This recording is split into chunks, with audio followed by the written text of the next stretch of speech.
함께 나누실 말씀 고린도전서 7장 26절부터 35절입니다. 고린도전서 7장 26절부터 35절 한 절씩 읽고 마지막 절 함께 읽도록 하겠습니다. 내 생각에는 이것이 좋으니 곧 임박한 환난으로 말미암아 사람이 그냥 지내는 것이 좋으니라. 내가 아내에게 매었느냐 노이기를 구하지 말며 아내에게서 노였느냐 아내를 구하지 말라. 그러나 장가가도 죄짓는 것이 아니요 처녀가 시집가도 죄짓는 것이 아니로되 이런 이들은 육신의 고난이 있으리니 나는 너희를 아끼노라. 형제들아 내가 이 말을 하노니 그때가 단축하여진 고로 이후부터 안에 있는 자들은 없는 자 같이 하며 우는 자들은 울지 않는 자 같이 하며 기쁜 자들은 기쁘지 않는 자 같이 하며 매매하는 자들은 없는 자 같이 하며 세상 물건을 쓰는 자들은 다 쓰지 못하는 자 같게 이 세상의 외형은 지나감이니라. 너희가 염려 없기를 원하노라. 장가가지 않은 자는 주의 일을 염려하여 어찌하여야 주를 기쁘게 할까 하되 장가간 자는 세상 일을 염려하여 어찌하여 아내를 기쁘게 할까 하여 마음이 갈라지며 시집가지 않은 자와 처녀는 주의 일을 염려하여 몸과 영을 다 거룩하게 하려 하되 시집간 자는 세상 일을 염려하여 어찌하여야 남편을 기쁘게 할까 하느니라. 내가 이것을 말함은 너희의 유익을 위하며 너희에게 올무를 놓으려 함이 아니니 오직 너희로 하여금 이치에 합당하게 하여 흐트러짐이 없이 주를 섬기게 하려 함이라. 아멘. 교구를 다니면서 가정마다 기도 제목을 받습니다. 각자 환경이 있고 형편이 있어요. 물론 다양하죠. 그래서 기도 제목은 다양합니다. 그런데 공통적으로 나오는 기도 제목들이 있습니다. 결혼 정년기에 자녀를 가진 그런 부모님들, 그런 집에서는 부모님들한테 반드시 기도 제목이 나와요. 반드시 배우자를 만나게 해주세요. 내 자녀가 짝을 만나게 해주세요. 결혼 정년기에 있는 집은 100%이 기도 제목이 나옵니다. 그런데 내 자녀가 결혼할 때가 됐습니다. 그러니까 꼭 독신으로 살게 해주세요. 이런 기도 제목은 제가 절대로 본 적이 없습니다. 예, 왜 없죠? 막상 부모님들 보잖아요. 뭐 본인도 그렇게 뭐 남편이랑 살간 것 같지도 않고 부인이랑 살간 것 같지도 않고 기도 제목 달라 그러면은 자녀 기도 제목 뭐 건강은 있는데 남편 기도 제목 뭐 없고 뭐 이런단 말이에요. 그런데 왜 그렇게 굳이 그냥 자녀는 꼭 기도시켜야 하느냐 이거죠. 왜냐, 우리 부모님들 세대에서는 가족이 너무 중요하기 때문에 그렇습니다. 가족이 잘 되는 게 곧 나였어요. 네, 가족이 없으면 내가 없었던 거죠. 내가 장남으로 태어나고 내가 맏딸로 태어났으면은 그 자리에서 내 일을 해내는 게 너무나 중요했어요. 가족이 성공해야 곧 내가 성공이었다는 얘기죠. 내가 있는 가정 안에서의 자리에서 내가 뭔가를 성실하게 해내는 것이 너무나 중요했고 또 자녀를 낳고 또 가정을 이루는 것. 자, 이것이 바로 나한테는 너무나 중요한 것이었고 또 그것이 혼자 사는 것 훨씬 이상의 가치를 내가 경험했기 때문에 우리 자녀들에게도 그게 꼭 있었으면 하는 그런 거였죠. 그런데 오늘 본문을 보시면은 이런 이 부모님 세대들의 기대에 찬물을 끼얹는 혹은 고춧가루를 뿌리는 그런 사도 바울의 얘기가 나옵니다. 26절부터 그 뒤로 쭉 보면 그런 얘기가 나와요. 결혼했는가? 잘했네. 이혼하지 말고 잘 살아봐. 그게 크리스찬으로 살아가는 좋은 방법이야. 잘했어. 싱글이야? 잘했어. 결혼하지 마. 골치 아파. 그거 크리스찬으로 살아갈 수 있는 좋은 방법이야. 여러분, 이 얘기를 들었을 때 여러분 언짢습니까? 이게 당황스럽습니까? 아니, 이분은 왜 나를 안 도와주고 엉뚱한 얘기를 하는 거야? 여러분 이렇게 생각하십니까? 자, 사도 바울이 과연 무슨 얘기를 하는 걸까요? 오늘 이걸 한번 다뤄보고 싶습니다. 과연 사도 바울이 갖고 있는 이 결혼관이란 무엇일까? 그 다음에 이 사람은 왜 그런 결혼관을 가졌을까? 그리고 그런 결혼관을 우리는 어떻게 실천할 수 있는 것인가? 이렇게 세 가지를 한번 짚어보겠습니다. 첫째로, 그러니까 성경적인 결혼관이란 뭐냐? 그런 결혼관의 이유는 뭐냐? 그리고 그것을 어떻게 실천할 것인가? 자, 이렇게 한번 생각을 해보도록 하죠. 먼저 이 사도 바울의 결혼관을 좀 생각을 해보죠. 우리 앞선 세대 부모님들의 결혼관을 잠깐 봤어요. 결혼이란 너무나 당연한 거였죠. 근데 우리 시대보다도 사도 바울 시대가 결혼이라는 것이 더 당연시되던 시대였습니다. 당시에 로마 제국에서 여자라는 존재는 절대로 혼자 있을 수 없는 존재였어요. 반드시 남자 밑에서 보호를 받든지 아니면은 자녀를 두고 그 자녀로부터 보호를 받아야 되는 굉장히 취약한 그런 계층들이었습니다. 제가 한 2, 3년 전쯤에 그 나이가 좀 찬 그 싱글들을 모아서 같이 모임을 가질 수 있는 그런 기회가 있었어요. 그때 뭐 여러 결혼에 대한 그 자료들을 좀 공부한 적이 있어요. 결혼에 대해서 정말 많은 분들이 굉장한 수준으로 공부해 놓은 게 많습니다. 그런데 이제 거기에서 하나 본 게 뭐냐면은 심지어 이 로마 시대에서 여자가 이런 계층이었던 것은 물론이고 당시에 만약에 여자가 과부가 됐는데 재혼을 안 하면은 벌금을 물어야 될 그럴 정도였어요. 2년 안에 이 과부가 재혼을 하지 않으면 벌금을 내는 정도였습니다. 다시 말해서 여자가 미혼으로 남아있는 것은 불법이었던 시대였어요. 가족을 떠나서는 인생의 의미가 없다는 거죠. 가족을 떠나서는 미래가 없다는 겁니다. 가족을 떠나서는 인생의 기반이 없다는 겁니다. 그게 그 당시의 기초 상식이었어요. 그렇기 때문에 지금 사도 바울이 독신도 괜찮은 선택이야, 이거는 굉장한 쇼크죠. 나를 돌봐줘야만 하는 남편이 있어야 돼, 아이가 있어야 돼. 그런데 그게 없으면 내 미래는 불안하기 짝이 없는 그런 시대였습니다. 인생의 의미란 없던 시대였던 거죠. 이게 오늘날에도 충분히 놀랄만한 일이긴 하지만 사도 바울 당시에도 굉장히 놀랄만한 그런 일이었습니다. 오늘날도 이런 기반에 대해서 우리가 좀 생각해 볼 필요가 있는데, 과거에 우리는 다 이렇게 가정을 많이 기반으로 뒀어요. 그런데 요새 결손 가정이 많아졌잖아요. 가정이 추락해졌단 말이에요. 그래서 이 가정이라는 것을 기반으로 두기가 사실 어려운 시절이 됐어요. 그 다음에 한 2, 30년 전만 해도 그냥 우리가 뭐 학교 졸업하고 그다음에 직업을 가졌으면 그냥 거기에서 꾸준하게 직장 생활하면서 우리 애들 가리키고 또 우리 처자식 먹여 살리면서 그냥 내 그 든든한 직장을 기반으로 삼는 게 가능했던 시대였습니다. 그런데 갈수록 불확실해지는 거죠. 여러분, 1년 반 전만 해도 여러분이 이런 거는 확실할 거야라고 생각했던 것이 지금 코로나라는 불확실성이 우리 현실로 들어오면서 지금 뭘 기반으로 해야 될지 다 막연해진 상황 아닙니까?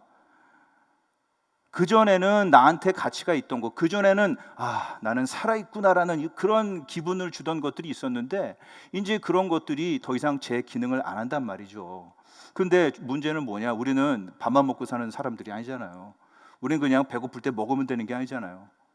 그 이상의 것이 필요하다는 거죠. 내가 살 가치가 있구나. 내가 아직 쓸모가 있구나. 자, 이런 것들을 확인받을 필요가 있단 말이죠. 그런데 다 흔들리는 마당에 흔들리지 않은 이런 확인을 어디에서 받을 수 있냐 이거죠. 만약에 우리 인생에 하나님이 없다면은 여러분, 이와 같은 나에 대한 확인을 어디서 받을 수 있느냐 이겁니다. 그 문제에 대한 해결로서 최근에, 아니면 오랫동안이죠 사실. 근데 요즘 더 각광을 받고 있는 방법이 뭐냐? 이성에 대해서 관심을 받는 것이 이제 중요해지는 겁니다. 매력 어필을 하는 거죠. 나는 중요한 사람인가를 알아보기 위해서 이제 하나님을 바라보지 않고 내 사랑의 동반자를 쳐다보게 되는 겁니다. 그래서 우리가 이 사랑의 동반자를 그 수준까지 올려놓으면 어떤 일이 벌어지느냐? 사랑하고 있는 나, 로맨스를 누리고 있는 나, 아슬아슬한 썸을 타고 있는 나는 문제없고 흠이 없고 또 이 세상에서 가치를 존중받는 사람이구나를 보는 거죠. 나는 이제 남자친구가 있어, 나는 여자친구가 있어, 그러니까 나 깔보지 마, 이 화창한 날에 방구석에 처박혀있는 찌질아, 이제 이렇게 얘기를 한다는 얘기입니다. 여러분, 우리들의 눈길을 끄는 수많은 드라마들이 있는데 거기에 이제 썸 얘기가 항상 나오잖아요. 여러분, 얘기 다 뻔히 아는 거 아니에요. 근데 그거 왜 봐요? 다 아는 얘기인데 왜 뭔 얘기 나올지 뻔히 알면서 그거를 매주 기다리고 있는 것입니까? 왜냐? 어쩌면 우리들은 사랑이 없이는, 로맨스가 없이는 만족이 없는 그런 시대에 살고 있기 때문에 그럴지도 모르겠어요. 그런데 오늘 사도 바울이 하는 얘기가 뭡니까? 너에게 배우자가 없으면, 가족이 없으면 너는 도대체 제대로 된 사람이라고 할 수 없어 라고 하는 옛날의 목소리가 있지 않았습니까? 또 오늘날 너는 데이트도 안 하냐? 너는 사랑하는 사람도 없냐? 너는 집 밖으로 나가지도 않냐? 넌 도대체 제대로 된 사람이냐? 자, 이런 목소리가 있는 것 아닙니까? 근데 사도 바울은 그거 둘 다 아니다 이겁니다. 사도 바울이 야, 너 세상에서도 결혼 안 한다고 눈치 주고 너 뭐야 인정 못 받고 그래서 결혼해야 될 것 같아? 아, 그럴 필요로 결혼은 안 해도 되는 거야. 네가 사회적으로 당당해지기 위해서 결혼할 필요는 없어를 얘기하는 거죠. 그렇다고 해서 요즘 시대에 제대로 된 사람이라면은 너 썸도 좀 타야 되는 거야. 데이트하는 사람 있어야지. 남자든 여자든 하여튼간에 너 좀 만나는 사람 있어야 돼. 자, 여기에 대해서 맞다라고 얘기도 안 합니다. 성경은 결혼에 대해서 그 세상 누구보다도 어느 시대에서나 있었던 성경에 대한 관점보다 굉장히 높고 숭고한 정말 고결한 관점을 가지고 있지만 동시에 크리스찬은 이와 같은 결혼에 대해서 이 세상 누구보다도 자유로울 수 있는 사람이다가 바로 사도 바울의 결혼관이 되겠습니다. 그러면은 이게 이제 사도 바울의 결혼관인데 이 결혼관을 어떻게 가질 수 있느냐, 뭘 기반으로 하느냐, 이게 이제 오늘 나오는 게 이제 종말론에서 이게 나오는 거예요. 좀 얘기를 드릴게요. 고린도전서 7장 29절과 31절에 이런 얘기가 나옵니다. 그때가 단축되어진 고로라는 얘기가 나오죠. 그리고 이 세상의 외형은 지나감이라라는 얘기도 나옵니다. 여러분 종말론에 대해서 조금 잠깐만 얘기를 드릴게요. 뭐냐면은 요 얘기가 뭐냐면은 저는 이렇게 얘기하니까 이해하시더라고요. 화장품 샘플 받으시잖아요, 여러분. 최고급 화장품 뭡니까? 그게 뭔지 모르겠는데 여러분 샘플을 받았어요. 그거 써보시죠. 네, 좋죠. 좋단 말이에요. 최고급 화장품의 샘플 일부분을 받아서 썼어요. 그러면 요 샘플은 참되니까 참되지 않습니까? 진짜 이 좋은 화장품인가요? 아닌가요? 좋은 화장품인 거예요. 그런데 이게 온전한가요? 부분이죠. 자, 우리가 종말론을 이렇게 이야기할 필요가 있다는 겁니다. 종말론, 예수께서 이 세상에 두 번 오시죠. 초림으로 오십니다. 그래서 은혜의 시대를 열어주세요. 새로운 시대를 열어주십니다. 죄와 사망의 시대에서 예수 그리스도께서 은혜를 주시고 또한 성령과 함께할 수 있는 그 시대를 열어주신단 말입니다. 그런데 그렇다고 해서 우리가 여러분 안 죽습니까? 그렇다고 해서 죄를 안 짓습니까? 죄와 죽음의 시대가 여전히 이어지고 있단 말이죠. 그래서 요 두 시대가 지금 겹쳐 있는 것을 이해할 필요가 있다는 겁니다. 우리 로마서에서 이런 얘기가 나와요. 하나님 나라가 뭐냐? 먹고 마시는 문제가 아니다. 성령 안에서 우리가 누릴 수 있는 의와 평강과 또 희락의 문제다, 이렇게 얘기합니다. 우리들은 성령을 통해서 다시 오실 하나님의 나라, 다시 예수 그리스도께서 오실 때 이 땅 가운데 펼쳐나갈 그 하나님의 나라를 바로 지금의 기쁨과 평화로서 의로서 누릴 수 있다. 자, 이거를 이해하셔야 된다는 겁니다. 비록 그것이 온전하진 않지만 참되기 때문에 이 세상에 다른 것을 굳이 원하지 않을 만큼 강력하다, 이렇게 얘기할 수 있는 거죠. 물론 그렇다고 해서 뭐 문제가 없는 건 아니잖아요. 지금 현재 여러분 뉴스 맨날 나오죠. 사건 사고가 끊이지 않습니다. 일 좀 열심히 하라고 딱 올려놨더니 여러분 자기 배 두둑하게 만드느라 정신이 없었던 사람들 많은 거죠. 또 하지 말아야 될 애들을 패고 사람들을 해코지하고, 자, 문제들이 계속 있어요. 또 우리들 여러분 병이 걸린단 말이에요. 또 자녀를 부양하기 위해서 어렵게 땀 흘려서 노력해야 되고 여러 사람들과 거친 관계도 맺어야 되는 게 사실입니다. 그렇지만 성령께서 바로 미래에 있을 하나님 나라를 우리들의 현실로 만들어 주시는 것, 이것도 사실인 거예요. 그렇기 때문에 우리들은 이 세상에서 중요하다고 생각하는 것들이 무엇이든지, 그게 뭐 여러분 돈이었습니까? 여러분 뭐 이성관계입니까? 여러분의 직업입니까? 자, 이런 것에 대해서 우리가 새롭게 이해할 수 있는 길을 열어주는 겁니다. 세상에 종말이 있다. 그렇다면은 내가 지금까지 중요하게 생각했던 모든 것이라도 종말이 있기 때문에 여러분 뭐 그게 돈이든지 뭐든지 다 사라진다는 얘기입니다. 그렇기 때문에 여러분 사라질 것에 우리가 과도하게 우리의 인생을 투자하지 않는 거죠. 하나님의 나라와 의 외에 다른 것에 굳이 온 마음과 정성을 전부 쏟아부을 필요가 없는 거죠. 그렇기 때문에 하나님의 미래가 우리의 현실이 되는 이 종말을 이해한다면 여러분 우리는 이 세상에서 굉장한 자유를 누릴 수 있다, 이겁니다. 우리가 성공했다고 우쭐대지 않아요. 어차피 사라질 건데 거기서 성공했다고 뭘 좋아합니까? 실패했다고 우울해지지도 않아요. 여러분, 사라질 것에 대해서 좀 잘못됐는데 뭐가 문제가 되는 겁니까?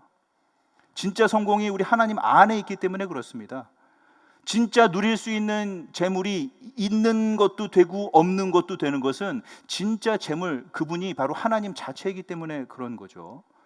그래서 우리들은 모든 것에 편안할 수가 있어요. 그런데 사도 바울이 바로 이런 종말론을 독신과 결혼에도 적용을 하는 거예요. 고린도전서 27장 29절과 30절, 31절 보시면 그런 얘기가 나오죠.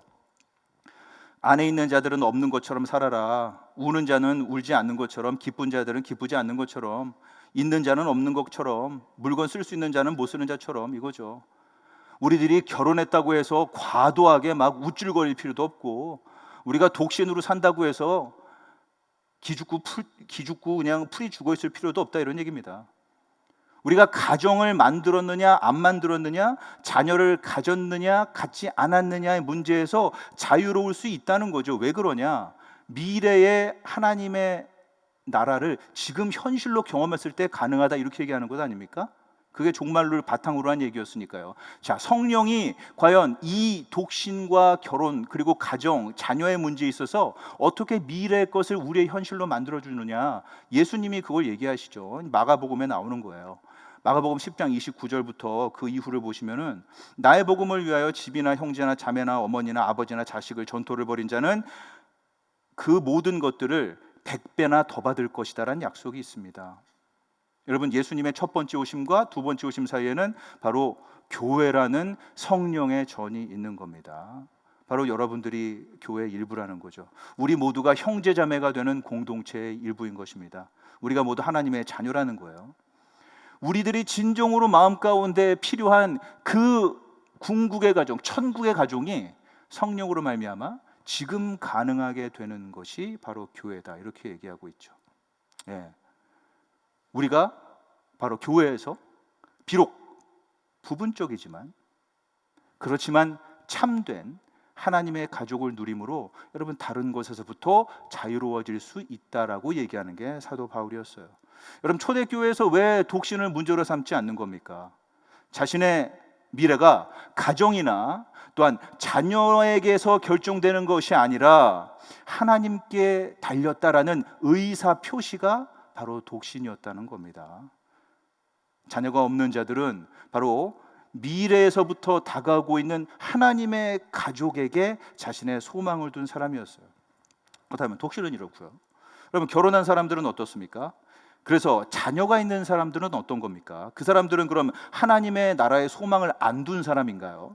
그렇지 않은 거죠. 여러분, 결혼의 주요한 목적 가운데 하나는 하나님의 나라를, 그분의 영광을 이 세상에 보여주는 것, 이것이 결혼의 목적 가운데 하나입니다.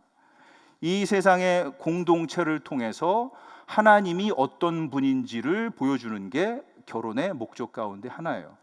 근데 이 종말론을 바탕으로 해서 바로 결혼을 이해할 때, 그래서 하나님의 영광을 보여줄 때 그것을 가장 효과적으로 보여줄 수 있는, 아니면 뭐 하나의 방법이라고도 얘기할 수 있겠습니다. 그게 뭐냐면은 자신의 배우자의 선택의 방법에서 바로 이 종말론을 기반으로 한 하나님 영광을 드러낼 수 있다, 이렇게 얘기하고 있어요.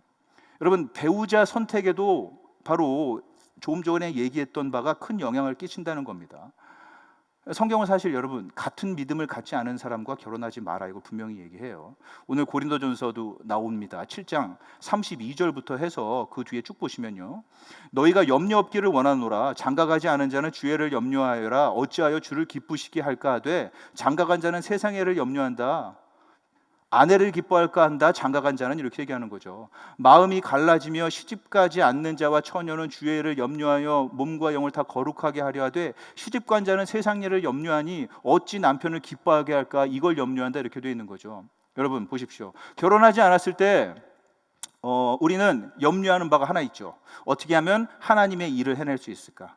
어떻게 하면 그분에게 기쁨이 될까? 자, 이게 결혼하지 않았을 때의 우리의 염려다, 이렇게 되어 있어요.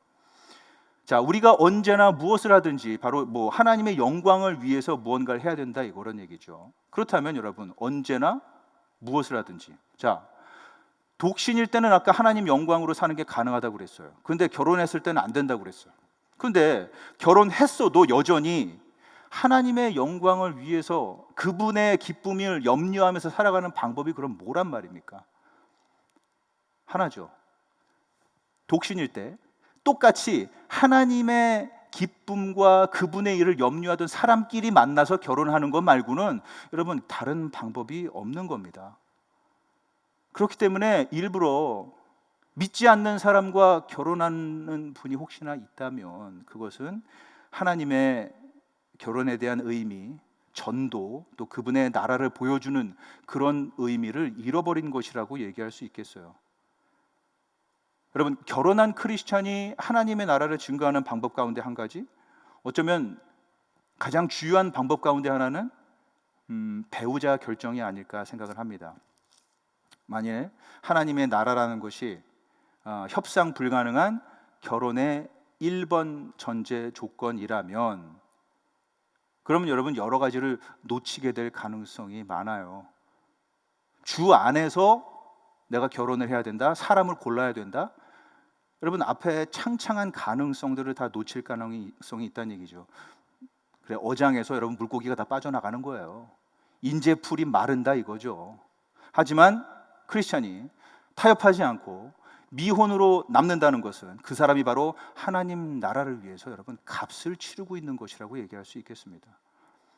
여러분 만일 여러분 결혼했을 때 믿지 않는 사람과 짝이 되었다, 이걸 한번 생각을 해보죠. 그럴 경우에는 한 두 가지 정도 일이 벌어질 수 있습니다. 하나는 날이 가면 갈수록 자식의 스스로에 대해서 솔직할 수가 없을 거예요.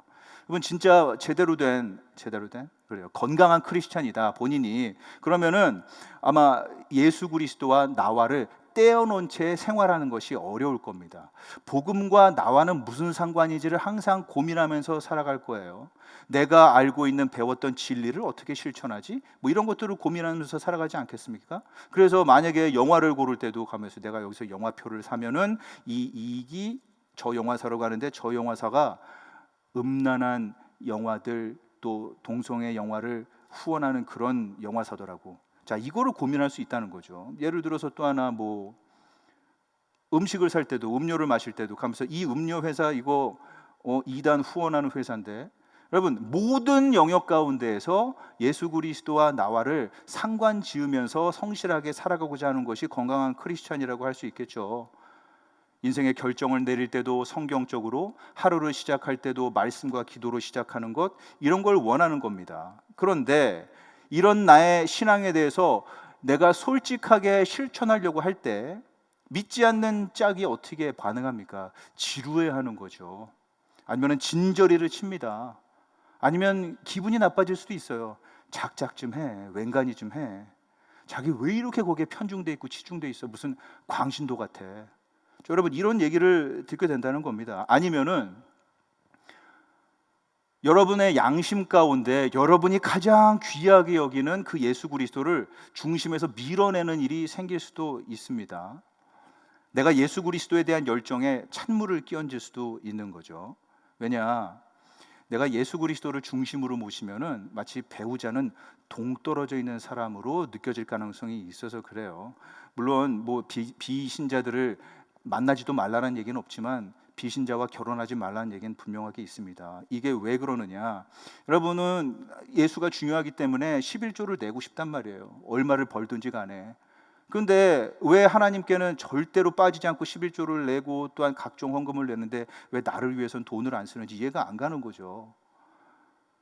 여러분 오랜만에 열심히 월화수목금토 일하고 주일날 일요일날 애인이랑 놀고 가고 싶은데 여러분은 하나님이 더 중요하거든요. 주일날 예배를 와야 되거든요. 그런 여러분을 전혀 동감해 줄 수가 없다는 겁니다. 여러분 아마도 믿지 않는 누군가와 데이트를 하는 분이 있을지 모르겠어요. 근데 여기는 뭐 다 어르신들이라 뭐 그런 일이 있으면 안 되는 분들이죠. 배우자랑만 데이트해야 되는 분들이에요. 근데 뭐 모르겠어요. 이걸 또 동영상으로 보시는 분들도 있을지 모르겠어요. 그런데 여러분 나와 같은 믿음을 갖지 않은 사람과 관계가 깊어지면 깊어질수록 이런 문제가 틀림없이 생길 수밖에 없어요. 여러분에게 너무나 고통 아닙니까?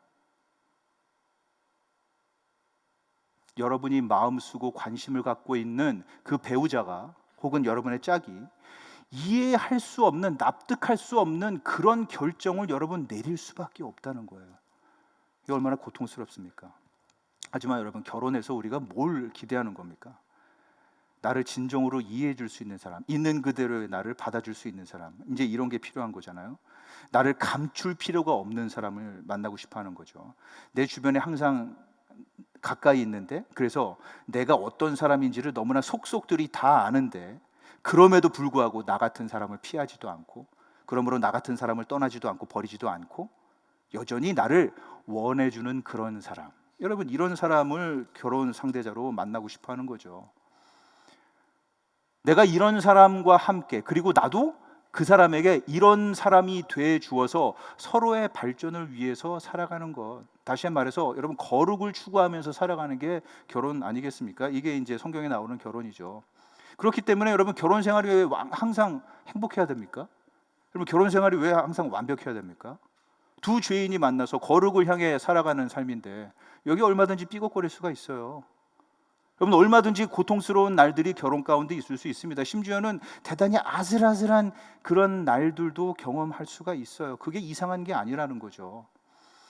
근데 오늘날에는 되도록이면은 전부 다 갖춰져 있는 그런 사람들을 만나고 싶어 해요. 결혼 생활을 유지하는데 큰 노력을 안 들여도 되는 사람, 그리고 내가 꼭 뒤바뀌지 않아도 되는 그런 사람 원하는 거죠. 그렇기 때문에 이제 결혼이 어려워지는 거잖아요. 여러분, 왜 미혼으로 남으려고 하는 겁니까?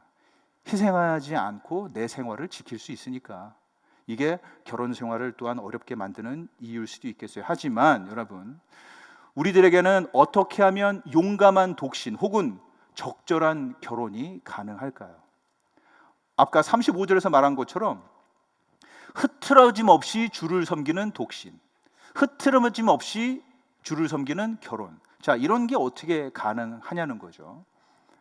흐트러짐 없이 우리를 먼저 사랑하신 그 예수 그리스도를 바라볼 때 이게 가능합니다. 성경의 결혼관을 어떻게 실천할 것인가, 이제 이걸 봐야 되는데, 제가 요게 드릴게요. 먼저 사사기 19장 같은 데를 보잖아요. 그러니까 사사기 뒤편에 보면은 한 남자가 등장합니다. 그런데 이 남자한테는 첩이 있어요. 첩이면은 좀 미안한 얘기지만 우리 사회적으로 봤을 때 2등 시민인 거죠. 그렇게 내세울 게 없는 그런 여자예요. 첩이 있습니다. 그런데 이 사람이 이제 여행을 하게 되는데 이 첩을 데리고 여행을 합니다. 그런데 어떤 마을에 들어갔는데 이 마을이 좀 험상궂은 마을이에요. 그래서 이 사람을 도둑질할 것 같아요. 그 마을 사람들이. 그리고 이 마을 사람들이 그 사람을 해코지할 것 같아요. 그러니까 이 사람이 뭘 하는 줄 아십니까? 사사기 19장 25절에 이렇게 나와 있어요. 사람들이 막 그 살해 협박을 하고 자기가 위험에 처하니까 자기 목숨을 살리려고 자기 첩, 이 여자 데려가세요, 이렇게 얘기하는 겁니다. 말하자면은 자기 첩을 그냥 그 사람들한테 넘겨주는 거예요. 그리고 그 여자는 학대당하고 얻어맞고 죽습니다. 그리고 나중에 이 일 때문에 물론 전쟁도 일어나게 돼요. 여러분, 이렇게 나쁜 남편을 볼 때 자기 목숨을 살리겠다고 부인을 내팽개칠 정도의 그런 나쁜 남편을 볼 때 여러분, 진정한 남편을 기대하게 되는 것 아닙니까? 자기 살겠다고 부인을 죽도록 만들지 않을 뿐 아니라 오히려 부인을 살리겠다고 자기 목숨을 내놓을 수 있는, 여러분, 그런 남편을 생각나게 하지 않습니까?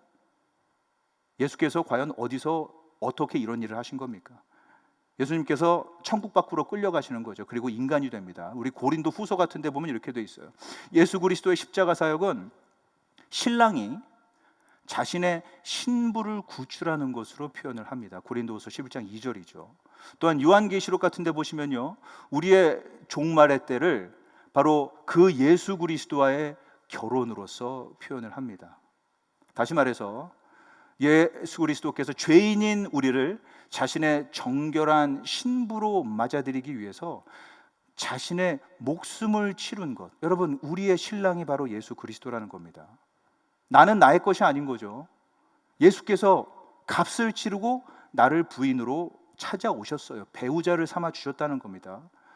예수가 우리들과 결혼하기 위해서, 여러분, 배우자로 삼기 위해서 치른 그 희생을 볼 수 있습니까? 예수께서 우리와 그 살가운 부부의 관계를 만들기 위해서 내려놓은 그분의 그 엄청난 영광과 여러분 자유로움을 보실 수 있습니까? 글쎄요, 내가 손해보는 느낌이 안 나는 한 내가 결혼을 한번 생각해 볼게요. 결혼하면 행복해질지 사실 자신이 없어요. 남자하고 데이트하고 또 썸 타고 뭐 이런 거는 괜찮아요. 그런데 결혼까지는 잘 모르겠어요. 이제 내 생활은 없어지는 거 아니에요?